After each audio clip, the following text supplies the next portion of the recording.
Hello friends, welcome to Empty Cloud Monastery. I'm Maya Soman. I'm here with Bhante Sudaso.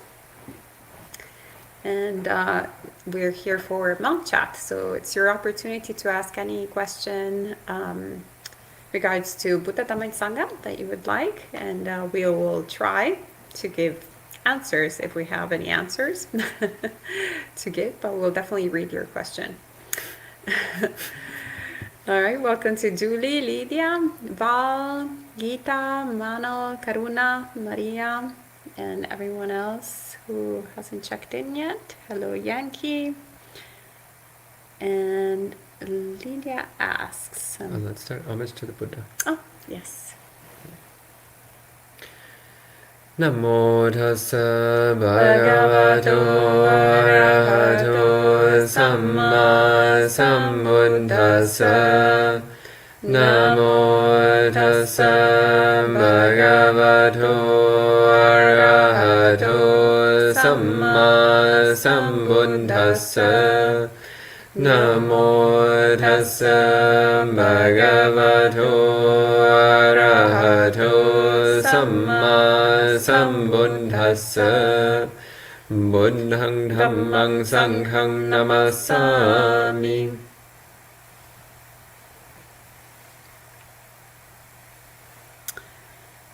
Okay, so Lydia is asking, can you comment on how an arahant can have preferences without leaning into or away from sense perception? Bhante?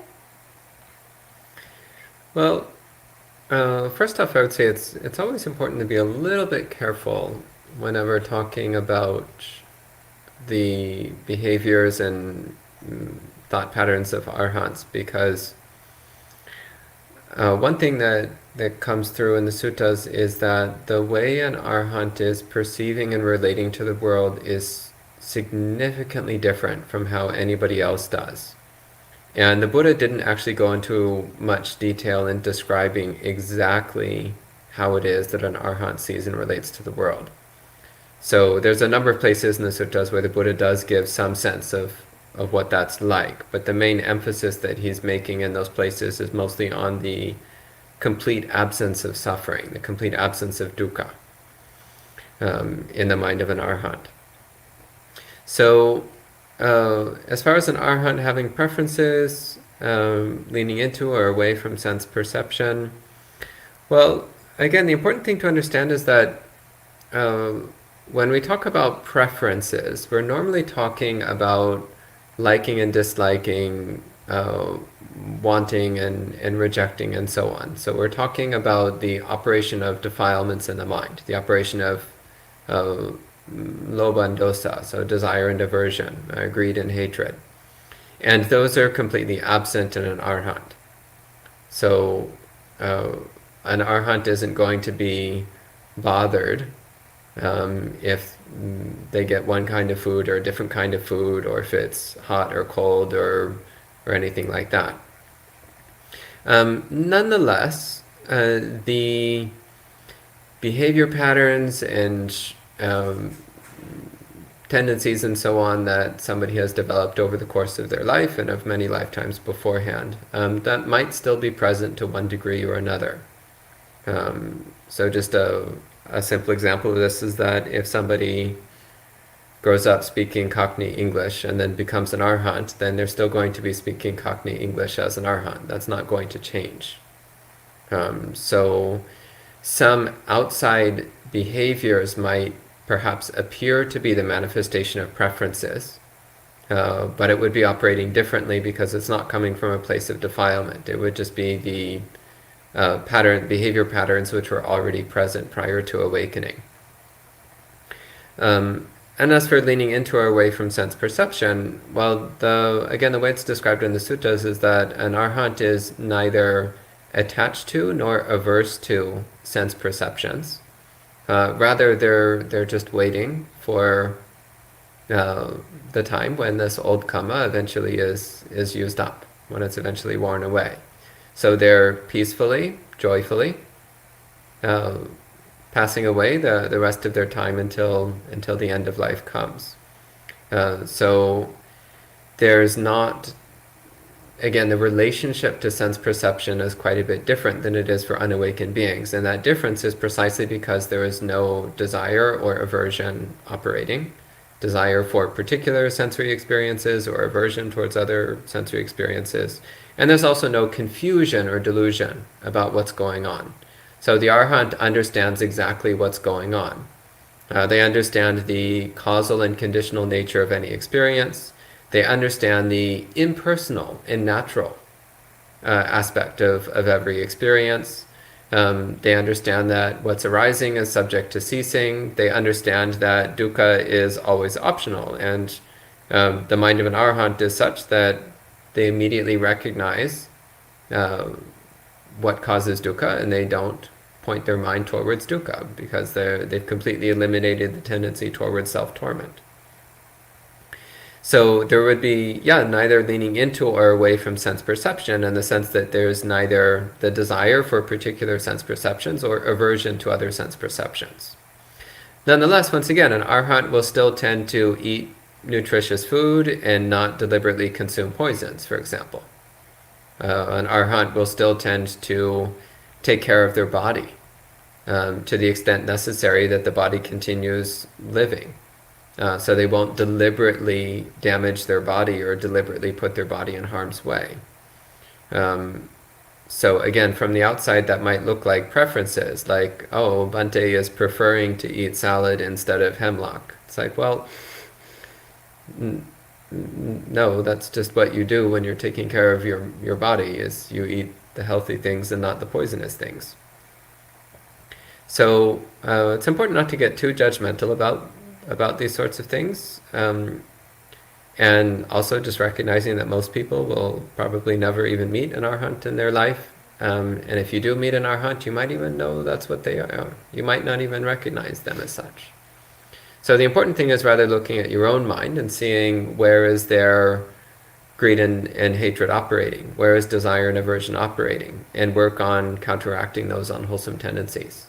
Where is there confusion and delusion? We'll work on cultivating clarity and wisdom. And then eventually at some point you'll be an arhat and you'll understand exactly why arhats do what they do.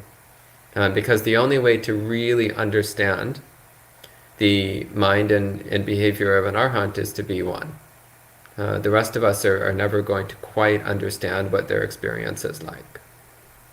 Okay? Okay, thank you, Bhakti.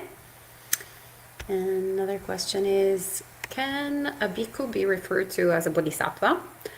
Well, it depends on how we define bodhisattva, but if it's just someone seeking awakening, well, I'd hope so. That's also how the Buddha actually refers to himself in the suttas, like when he's talking about prior to his enlightenment, when he was still an unenlightened bodhisattva, so still seeking awakening. So since we're following in the footsteps of the Buddha, then we too are hopefully unenlightened bodhisattvas that will become arhats, as Bhante was suggesting. Then if we are using, maybe depends on the definition once again. So if we're then going into more other specific perhaps Mahayana definitions, then maybe it depends on each monastic you can ask. Okay, and good to see Bhumika, Jayanta, Victoria, Jyoti, Wasabi, Richard, Gurimarat, Yongchung, and oops. Good to see you as well, Bhumika. And Joseph says, hello, Joe. I'm contemplating the Buddha teaching only two things: suffering and the end of suffering. That sounds like wisdom and compassion. The question arises is this: how is this practice or that practice of Dhamma related to wisdom and compassion? Example, how is equanimity compassionate? What is the compassion of equanimity? What suffering does equanimity alleviate? Bhante? Yeah, so, equanimity, first and foremost, it eliminates your own suffering. So equanimity is the opposite of discontent. or agitation, or preference, actually.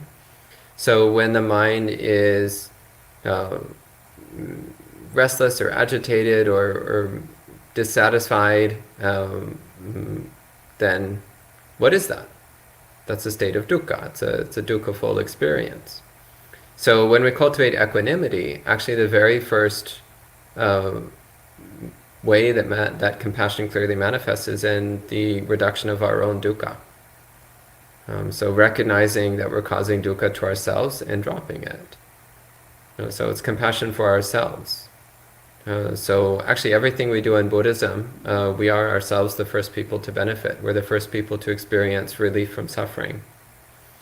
And of course, as we cultivate equanimity, then that also makes us more calm and cool and clear, and therefore more able to also help the people around us.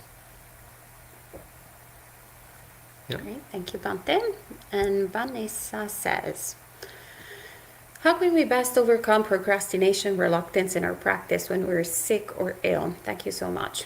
Well, actually, when we're sick or ill, that should be a really great motivation to practice. But let's also define what practice is.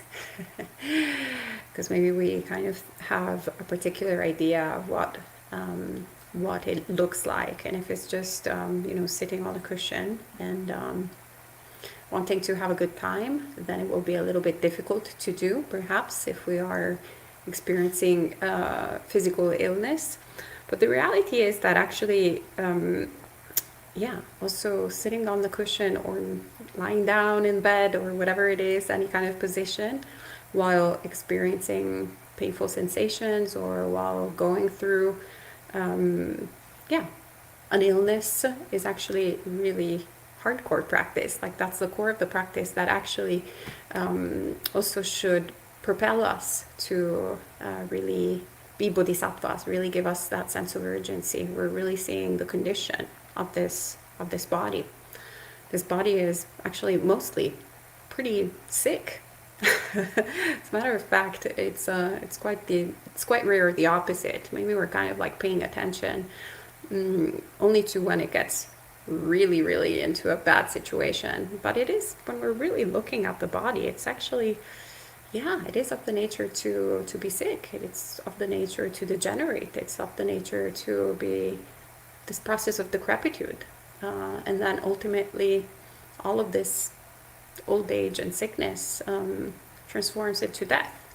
So that contemplation, let's remember that is what propelled the Buddha to actually leave everything behind, go forth and look for a way to transcend old age, sickness, and death. So if we have a feeling of procrastinating or being reluctant, is more that perhaps we're having some resistance to really looking at the First Noble Truth, really having some aversion towards the experience, and perhaps approaching meditation practice as something that will make our life a little bit more bearable, which, yes, of course it does. It is, usually we have a side effect of pleasantness of some sort, maybe even like, eating becomes a really nicer practice, because we're actually mindfully eating our ice cream, and it's like better than it used to be before when we were unmindfully having a sensual experience afterwards. But that's really not the purpose. The purpose is really to understand anicca, dukkha, anatta, really understand the three characteristics of impermanence, of unsatisfactoriness, of impersonality. And all of this has to go through the First Noble Truth, has to go through actually being able to face this aging and sick body. It has to go through understanding our process of dying and being reborn in a moment, the process of actually constantly being separated by everything that we love and that is dear to us and that we like, and constantly also being in touch with things that we don't like, right? And so seeing how we kind of have this endless thirst of chasing what we chasing certain experiences certain realms of existence and being averse to others, right? So we have to really really look at that. So that's welcome to the practice when yeah, whenever we're experiencing illness or being sick, then it's a further incentive to do this work. Do you have anything else that you want to add, Bante? Yeah, I would actually just say that people who experience chronic illness actually have a bit of a leg up in this because, like, I'm actually slightly sick more or less all the time. So if I didn't practice when I was sick, that would mean practicing basically never. So it's just like, oh, well, I'm feeling a bit sick today, like pretty much every other day, but I'm going to practice anyway. So training yourself in that attitude of like, yeah, I'm feeling kind of sick, and I'm gonna do it anyway, and noticing how then the mind just starts to recognize like, oh, whatever conditions we're facing are suitable conditions for practice. There's no such thing as unsuitable conditions for practice. There are only unsuitable attitudes for practice. But if we have the attitude of making every moment part of our practice, then no matter what you feel like, you'll be like, okay, I'm going to make this a moment of practice. I'm going to bring all of my mindfulness and gentleness and compassion and wisdom to this moment, whatever it feels like. Bante, and Yongchu asks, are there living arhats at this time? I really hope so. But there is definitely, I mean, as Bante was saying, we can never be 100% sure, right? We don't know who is an enlightened being truly, even if we meet them, especially because until we get there ourselves, our mind will still have a certain degree of greed, hatred, and delusion. But what is really evident, at least what actually very much inspired me to, become a Buddhist and then also take on this robe, this form, and become a Bodhisattva, is actually meeting really remarkable practitioners, really seeing also the transformation of people around me who are practitioners and also of myself, and becoming better and better people and less defiled. So that is something to really have faith in, really to see, wow, it is actually, there's a lot of, it's worthwhile, this development of wholesome qualities.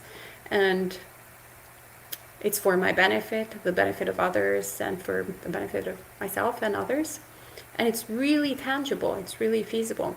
In my previous life, within this life, I used to be a journalist, and I interviewed so many different people who were all sorts of successful in their fields.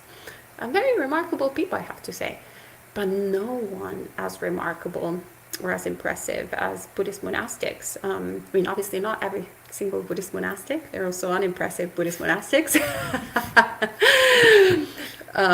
But yeah, there are some really, really impressive monastics. And the really impressive monastics are a lot more impressive than any other, non-spiritual, worldly being who is doing worldly impressive things, I guess. And also actually really impressive lay people as well. Not only monastics, but really impressive lay people who have or had also, maybe some have passed away,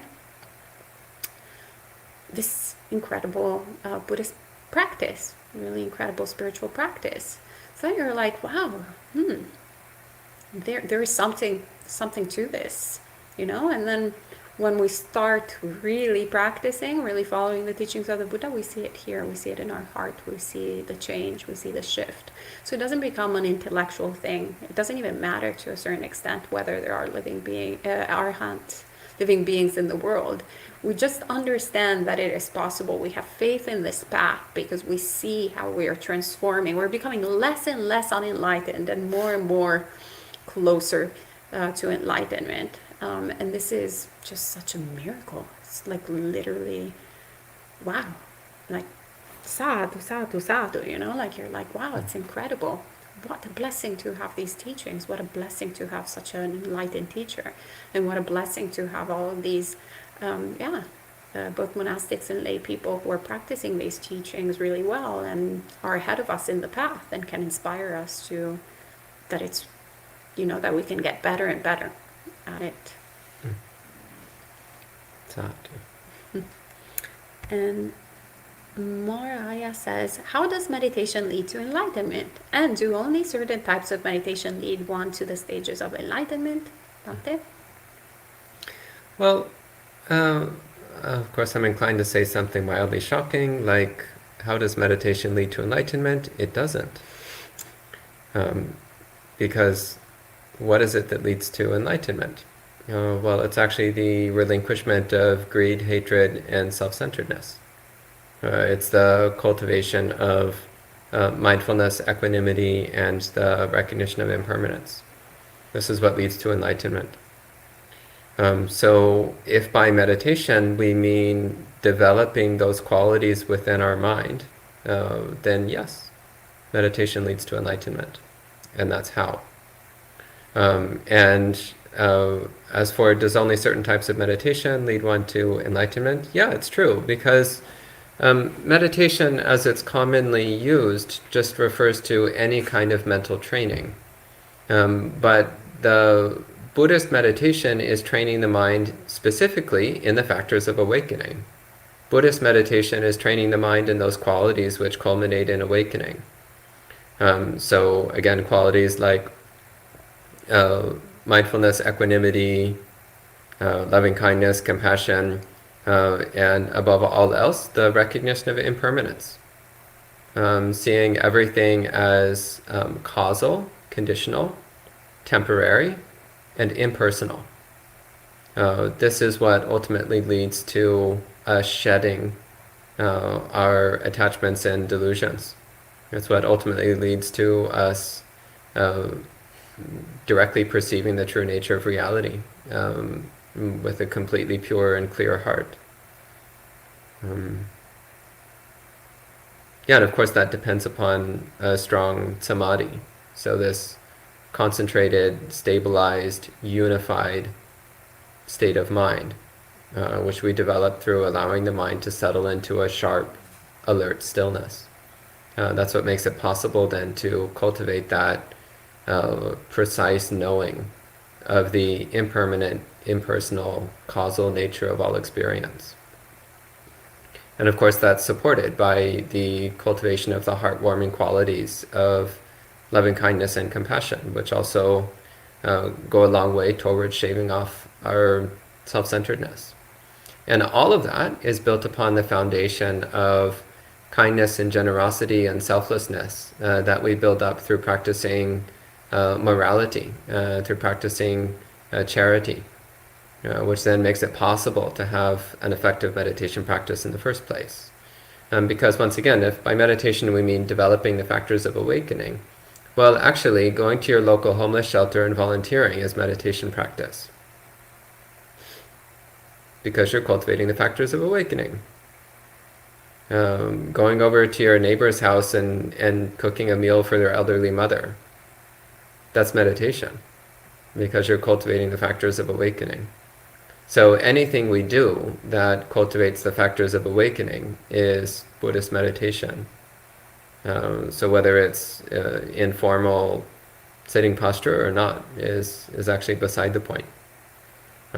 That said, it does help to do a lot of formal meditation. Ideally a few hours a day for the rest of your life. That's pretty good. Or at least a few minutes a day makes a huge difference. Okay. Bante. And Victoria says, I recently told my sister that I intend to serve in monastic communities full-time within the next couple years and possibly ordain. She said that my mother has been worried about me running off with the religious group since I've been visiting Buddhist communities a lot lately. I was never raised with the spiritual path, and she assumes that I would regret living the lay life. What would be a wise way to talk to her about this? Well, that if you regret to leaving the lay life, you can always go back to the lay life. That's a good thing about Buddhist monasticism. It's much easier to leave than to enter, paradoxically. In fact, we will be actively encouraging you to leave. Yeah, I mean, Not you in particular. but yeah, it's actually how the Buddhists got me in. They were completely uninterested to get me in, so then I was like, oh, I really want to get in. And I managed to do that. Actually, the first monastery I went to, I still remember, Santa Chittarama is this monastery in Italy, where I'm originally from, and I went there. They didn't even say hello to me. I was just like, let alone like, oh, have you heard of the Buddha? I actually had to put a lot of effort into going to talk to the monastics and asking them questions, finding the time, nailing them down. They're quite reclusive. So yeah, just assure your mom that if you want to return to the lay life once you become a monastic, if you'll become a monastic, it will be very, very easy. And I mean, people will just make sure out of compassion that that's the sure thing, that's the thing that you want to do, like making sure that your one is not taking, that decision, just carelessly or against their true disposition. But that's about it. If someone wants to disrobe, it's as easy as going to any sentient being, not any sentient being, any human being that understands the language that you're using and saying with the intention that you want to disrobe, and basically that's it. You're no longer a monastic. And then if you'll want to reordain, then that will be a possibility in the future, but definitely more difficult than leaving the order. For the rest, I would say that, I mean, we can't really convince others, but what we can do is actually show them by changing our behavior, by practicing the teachings of the Buddha, right? We can change our behavior and become more patient, more kind, more gentle, and then that will be a much better sort of,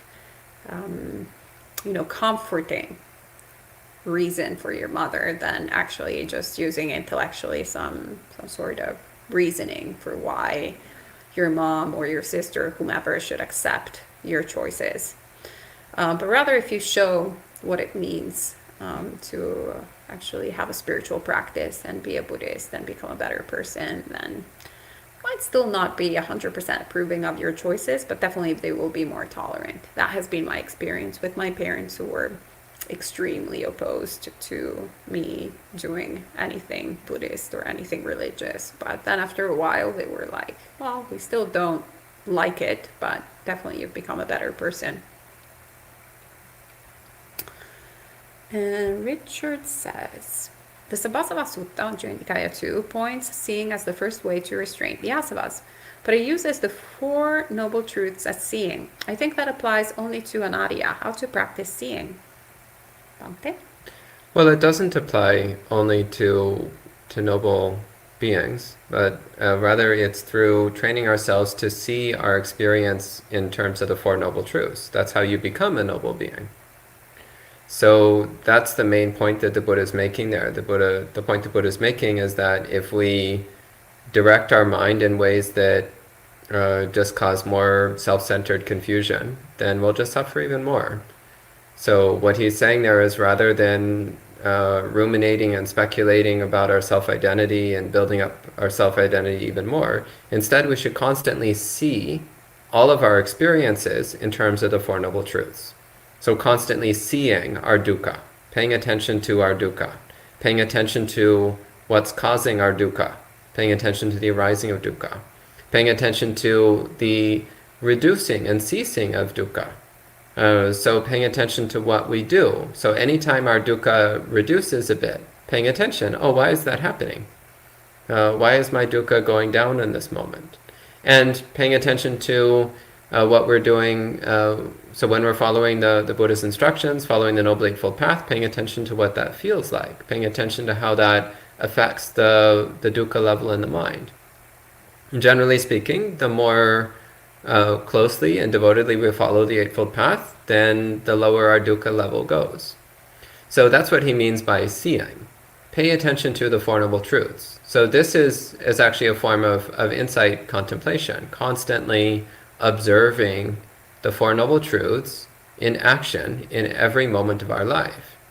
Every waking moment you can see the Four Noble Truths right there. And you don't have to be enlightened to see the Four Noble Truths. In fact, directly observing the Four Noble Truths is a great way to propel the mind towards the first stage of awakening. So yeah, do it. It really, really transforms things.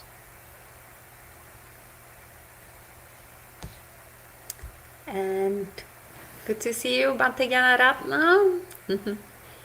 We look forward to your visit at Empty Cloud soon. And Young Chu says, if possible, what would be one word that succinctly represents Buddhism?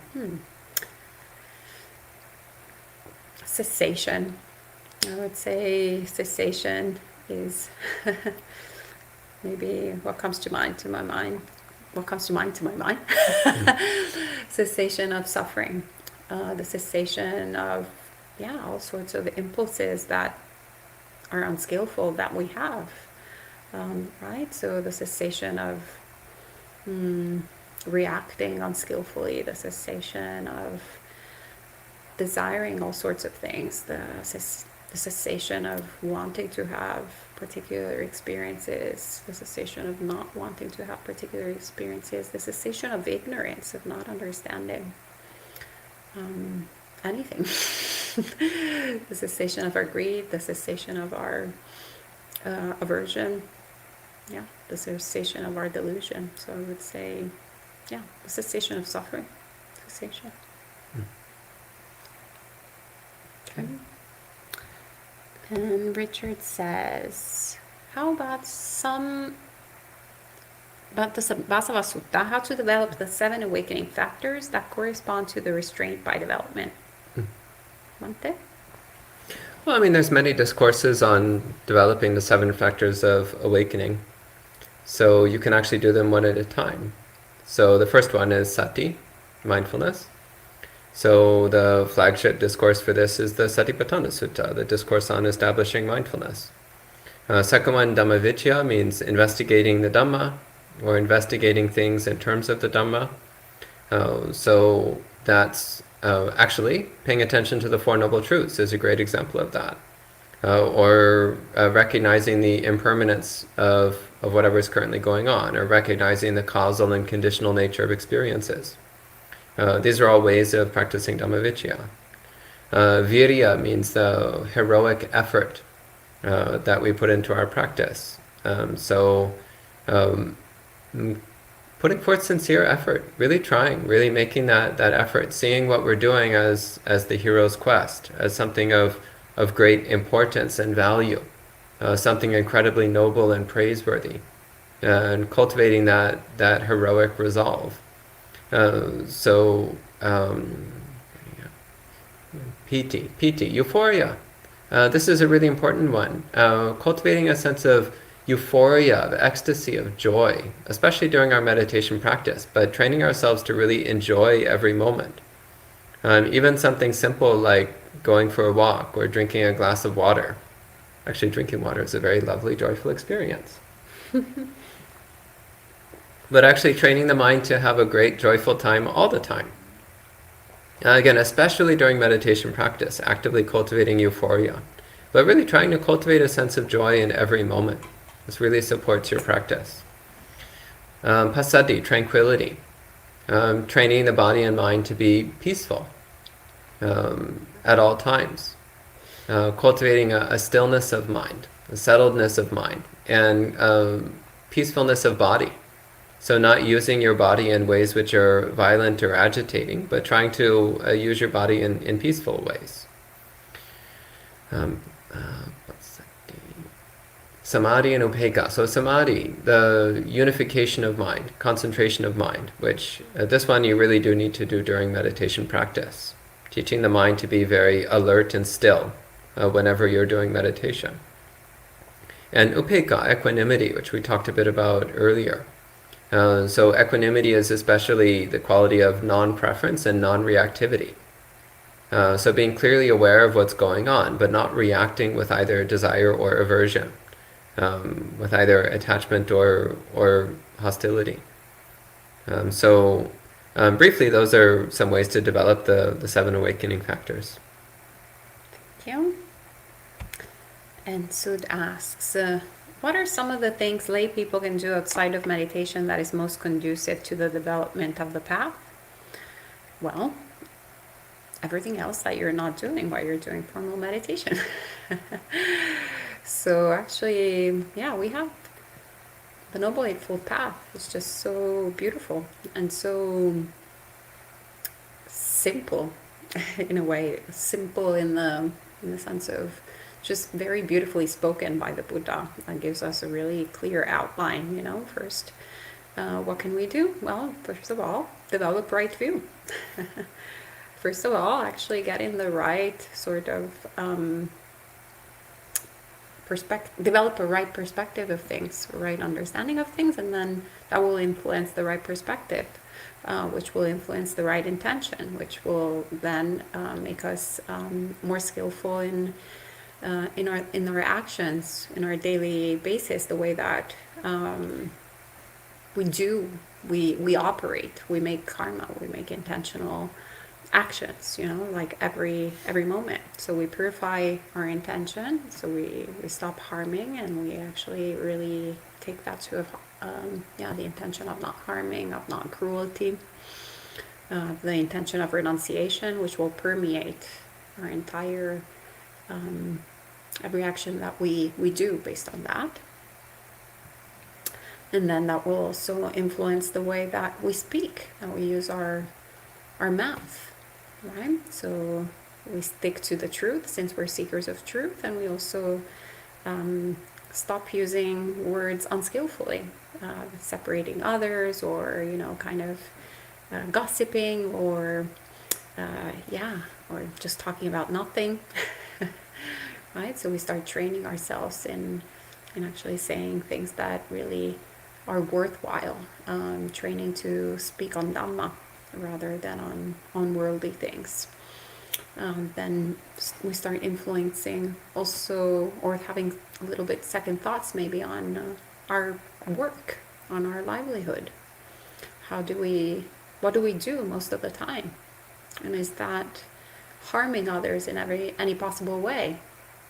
And if it's not harming others, then ideally, how is it actually improving the lives of others? How is it improving our own life as well? How is it making us happier?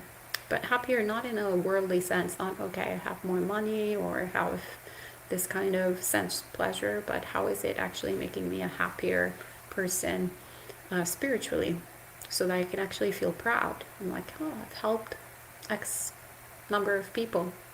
I'm helping my community. I'm helping at large. Wow, one can feel actually very happy, which is a different type of happiness. So we can also start distinguishing also worldly happiness between worldly happinesses. Is that English? Been in Italy for too long. So we start going, okay, well, there's a difference between just having a better wage, of course there's some kind of satisfaction there, or getting a promotion. There's a difference between that and actually being really proud of one's work in terms of the benefits that it has on the community at large, that it's really, really wholesome. And all of this work that we do, whenever we're not doing formal meditation, that creates the conditions for a really good meditation practice, because we sit down and we're like, yeah, I feel good about myself. Not I'm like great, I'm like, the CEO of the company. No. that actually will make us aspire even more to be out in the world, to get more, because we're like, oh, I'm the CEO, but what else is there? I'm still not happy. So, can I be CEO of 3 companies? And can I be like, maybe I want to go to Mars, or maybe like, etc., right? Like the mind, that it's tanha. It's just that thirst that is infinite and unsatiable if we keep on trying to. We're a hungry ghost, we have a huge stomach and a big, tiny, little mouth. So sense pleasure will never be satisfying. But that other happiness of recollecting, our siva, of recollecting all the good actions that we do, that actually really nourishes the heart. We're like, oh, actually, I'm a really good person. Actually, I want to be here with myself, like on the cushion. Actually, I can still my mind. There's nothing that really is dragging me outside. It's not, I want that experience. I don't want that incredible meal at the restaurant, or I don't want that, whatever it is. It's not that strong, so it doesn't pull us out, but it actually wants us to be there and be with the heart. And and that supports our meditation practice. And it's not something that we have to then cut out time for. It's not something that we're doing in order to have a better experience when we're outside of the cushion, but actually everything that we're doing outside of the cushion is looking forward to our meditation practice. It's like, how can I be a better person? So then my meditation practice is going to get better and better, and I'm going to be closer and closer to the truths that the Buddha is sharing with us. Oh, thank you. Manasel says, how exactly does meditation generate good karma? Is one purifying old karma or generating brand new good karma, and how is that happening? Bhante, do you want to address that? So one is generating new karma. So every time that one is doing any intentional action, that's karma. So during meditation practice, one is deliberately creating wholesome mind states. So that is generating new karma, and it's the karma of generating wholesome mind states, which is the forerunner to all wholesome activities. So all wholesome actions are based upon wholesome mind states. So where does acts of kindness, where do they come from? They come from a mind of kindness. So every time somebody is kind to you, it's because they have cultivated a mind of kindness. So every time you cultivate a mind of kindness, you're creating the karma that leads to other people doing good things to you, good things for you. So this is a simple example. And of course, as we train the mind in the factors of awakening, we're also cultivating the karma that leads to enlightenment, which is the highest form of happiness, and therefore the ultimate good karma. So that's a brief example of what we're doing. We're basically creating the conditions to, 1, have a happy and peaceful and wise mind, and 2, to be surrounded by other people who have happy, peaceful, wise, and kind minds. And of course, we're creating the karma to be increasingly surrounded by spiritual people and conditions for practicing the Dhamma, and we're creating the karma that eventually leads to attaining awakening, which is the greatest benefit we can possibly experience in reality. So in that way, meditation is creating good karma. It doesn't purify old karma necessarily, but it does dilute old karma. So if you have a lot of bad karma lingering around from the past, well, cultivating a bunch of good karma will dilute the unpleasant effects of that old bad karma. So in that sense, you could say it's purifying old karma. It just needs to be understood that what we really mean is diluting old karma. Okay? Bhante, John says, should I vote in the upcoming election? Sure. Why not? Victoria says, with the new ordinations that just happened at Empty Cloud, can you both share a bit about how you felt on your ordination day? Well, for me,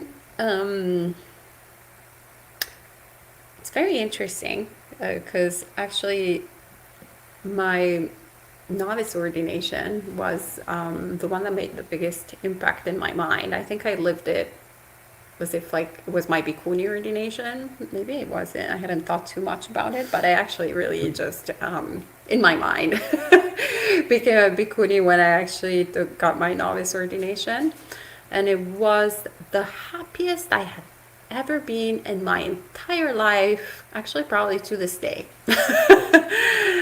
And in fact, and it lasted for quite a long time. It was quite remarkable. As soon as I took those vows, for about a week or so, maybe a little less than a week, my mind, I was just in full on constant Brahma Viharas. There was no aversion, which is a little bit my kilesa. And I was like, wow, all I needed to do was to ordain. Finally, give it another week and I'll be fully enlightened. This was so easy. Had I known, I should have ordained earlier. And well, then all my defilements ordained with me a week later. And that a little bit started fading away. But yeah, I was definitely, it was really significant. I felt like I was coming home to a home that I didn't even know existed, and it was a really good place. And yeah, I was just happy to go forth and leave everything behind. So yeah, this past weekend was an opportunity for a lot of joy, to that same joy actually to come to the heart and to the mind and really rejoice about people taking more vows. So this is great. How about you, Bante? Yeah, I remember feeling a strong sense of safety. Um, so this sort of immense relief at having joined the global Buddhist family. So the Buddhist monastic world is, again, it's like a global family. A little bit dysfunctional at times, but also really beautiful and amazing at times. The sense of we're all brothers and sisters and fathers and mothers and sons and daughters. We're all in this big vast family of people who share a similar value, the value of practicing the Buddha's teachings for awakening, and this attitude of caring about each other and supporting each other in that practice, and doing so through this ancient and extremely potent renunciant form, which is relatively extreme way of living. At least I understand why other people think it's an extreme way of living. To me, it's actually really normal and sane, and it's how everybody else is living that seems kind of extreme and crazy. But I understand how other people see our life as extreme. And the sense of being warmly welcomed into this vast family of dedicated Buddhist practitioners who are committed to trying to attain awakening as soon as possible. It was really lovely. And this real sense of becoming a child of the Buddha. So one of the things that's said is that we're now a Sakyaputta or Sakyadita, so a son of the Buddha, a daughter of the Buddha. So again, that sense of joining the monastic family, and in particular the sense that we're all the descendants of the Buddha, the inheritors of the Buddha, the inheritors of the teachings and practices and lifestyle of the Buddha. So that sense of coming fully into this blood connection with the Buddha was very strong. So that was really touching, the sense of, oh, I'm now part of the Buddha's family. I'm now a son of the Buddha. That was actually, just talking about it, I'm like, oh yes, I'm a son of the Buddha. That brought a lot of joy to my heart. Sato, yeah, he's a great father. Yeah. Jyoti says, How do I not feel guilty when being peaceful and joyful around family who are unhappy and seem to resent your peace and happiness? Well, um, I would highlight in your question the seem to resent. So it's also good not to project or to assume too much even on our family members.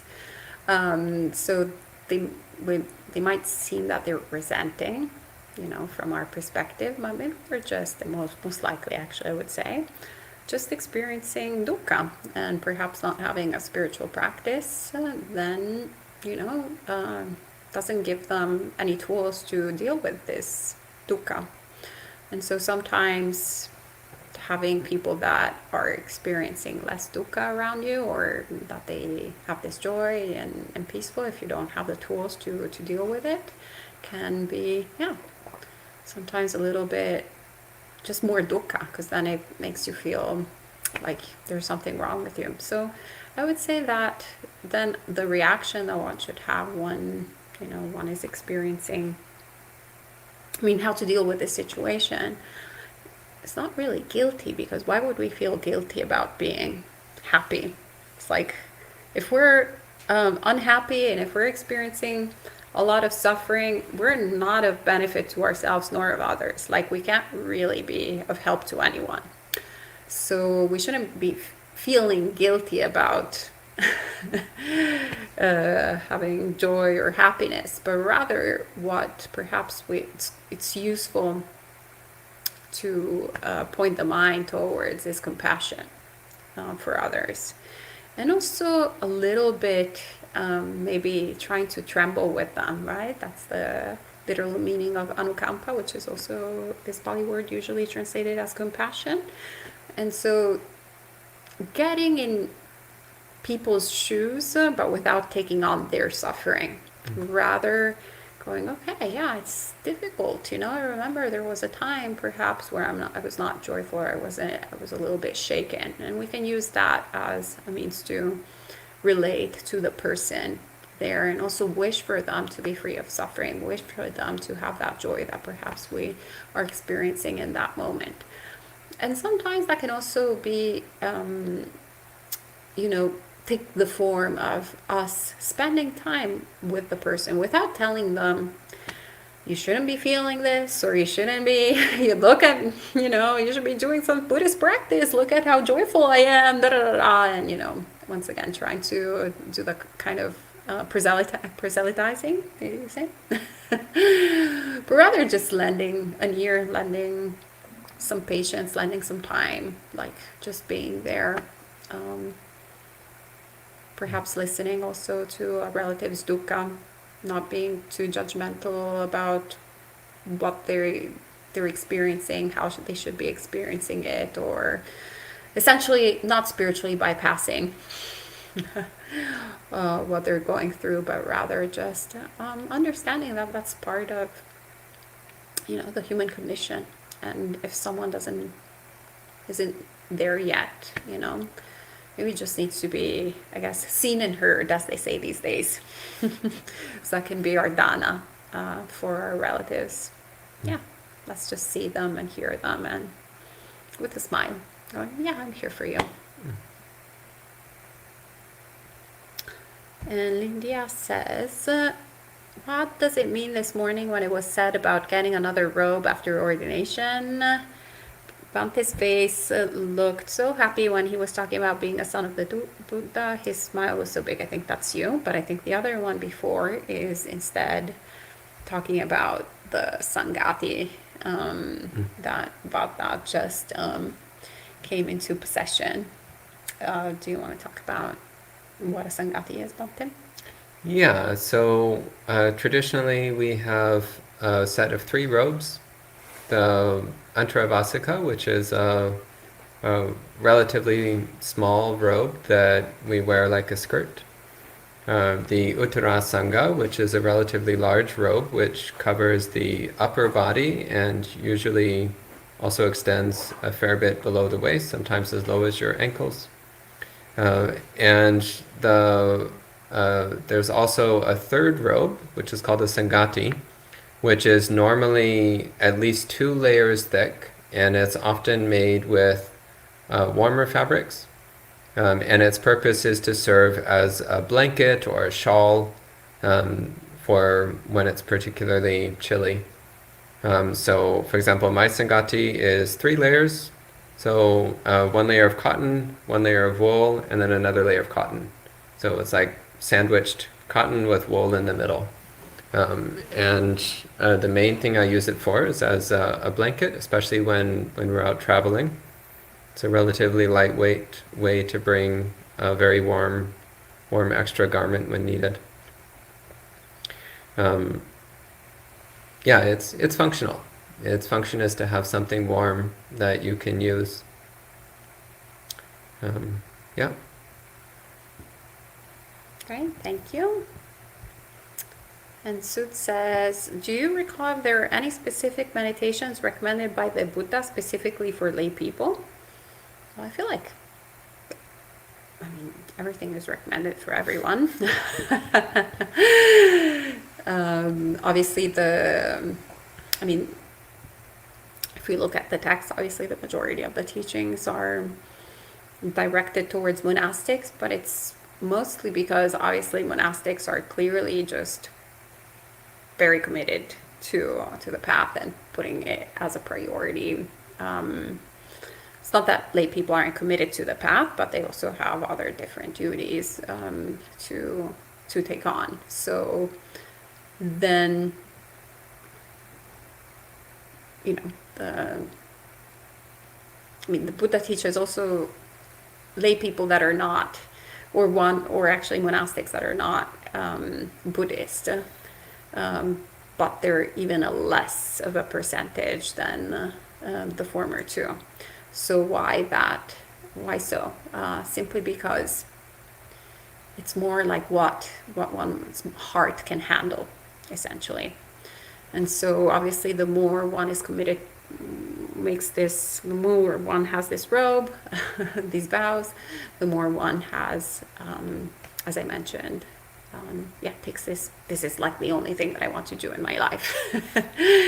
More one has duties, then the less one is dedicated to the path, or the intensity rather than the dedication. But this being said, ideally one would want to practice as much as possible. Yeah, so I can't think of only lay people should be doing this type of meditation practice, to be quite frank. I can't think of that. No, the first sutta that actually came to mind was the Discourse to Mahanama, where the Buddha recommended to the layman Mahanama to do the 6 recollections. Recollection of Buddha, Dhamma, Sangha, morality, generosity, and the devas. But I'm also thinking there's other suttas where the Buddha talks to lay people about a variety of different meditation methods. So I'm more inclined to say that any of the Buddhist meditation methods are perfectly fine. I have heard a number of monastics say that asubha is not particularly recommended for lay people. But actually I would say that depends on the layperson. For some people it might actually be really helpful, and for others maybe not so relevant. So realistically I would say that any Buddhist meditation method that you feel drawn to doing, that you like doing, that you find brings some benefit to you, just do it. It's all fine. All of it is cultivating the conditions for awakening. Yeah, it's more result-oriented than method-oriented, I would say. So always seeing in relation to the factors of enlightenment. So are we actually cultivating the factors of enlightenment or not? And so then in that way, one can actually address and see, how one's meditation practice is proceeding. So whether one is a monastic or a lay person, so our defilements, increasing or decreasing. If they're decreasing, then we keep doing what we're doing. If they're increasing, well, then we should be changing, switching, something else. And Joe asks, what is compassion about mindfulness of the body? What suffering does mindfulness of the body alleviate? I think this is your Well, it's extremely compassionate to yourself, Joe, because you're bringing your mind into contact with reality, which is cultivating the wisdom factor. So mindfulness of the body is cultivating, well, mindfulness, which again is the first of the factor of awakening. But it's also cultivating wisdom. It's cultivating a wise, clear awareness of the way things are, which is a fundamental, critical, central aspect of Buddhahood and of the path to Buddhahood. So it's extremely compassionate to yourself to cultivate mindfulness of the body.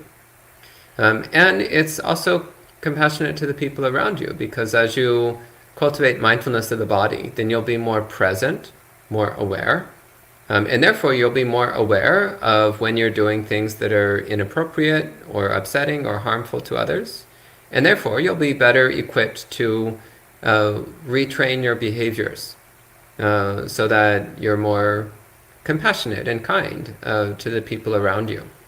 So in order to stop harming others, we first need to be aware of the ways that we harm others, which relies upon mindfulness, and especially on mindfulness of the body. And what suffering does mindfulness of the body alleviate? Well, first off, the suffering of delusion, which is the worst kind of suffering, actually. It's worse than all the other kinds, is the suffering of delusion. And actually the suffering that comes through being out of touch with reality.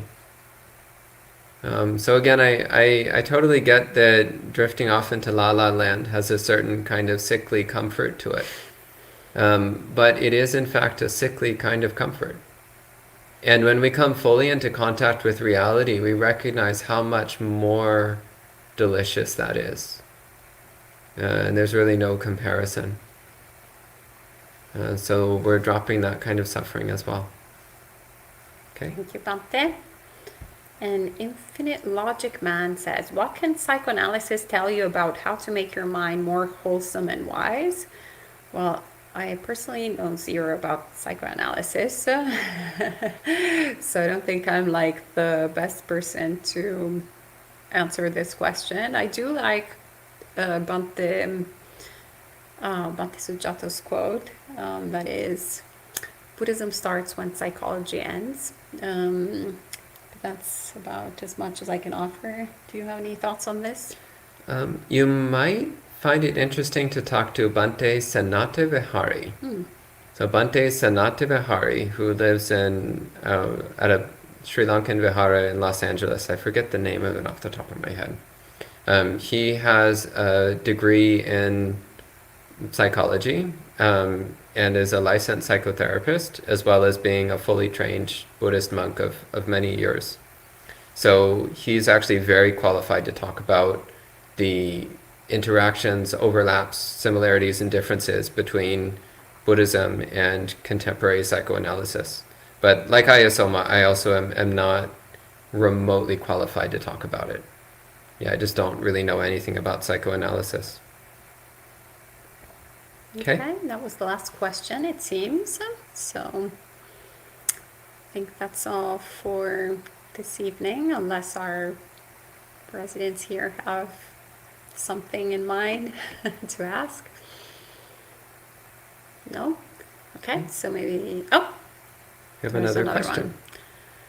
So it asks, with regards to following the precept of speech, when one suddenly acquires the intention to not harm, those closest to you might think you're not genuine. What do you think about how one should handle this situation? Wait, I don't understand the connection. Yes, maybe you can answer. Well, I think it's like people around you not trusting that you actually really are now a harmless person. Like, or people think that you're faking it, or think that you're trying to trick them. So I think that's what he's talking about. Okay. And my advice to you would be persist. And eventually people will start to recognize you actually are genuine. Because yeah, it's totally normal. Like, you suddenly change, and people are like, well, why should we believe that you've changed? They might just think that, yeah, you're just faking it, or that you're not sincere. But if you persist, then eventually people will start to realize, oh, you actually have changed, and you really are sincere, and you really are genuinely trying to be a better person, and maybe you actually even are becoming a better person, and people will see that.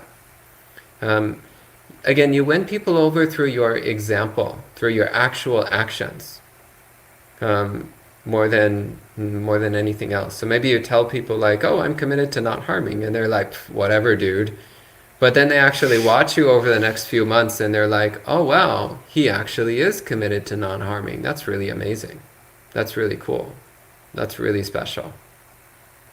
So persist, be genuine, and people will eventually start to recognize your sincerity. Okay? Excellent. Okay. Well, thank you so much for all your great questions. And we'll see you again next week. And if you're actually around the monastery this weekend, on Sunday there will be our Katina ceremony. So you're all welcome to attend. All right.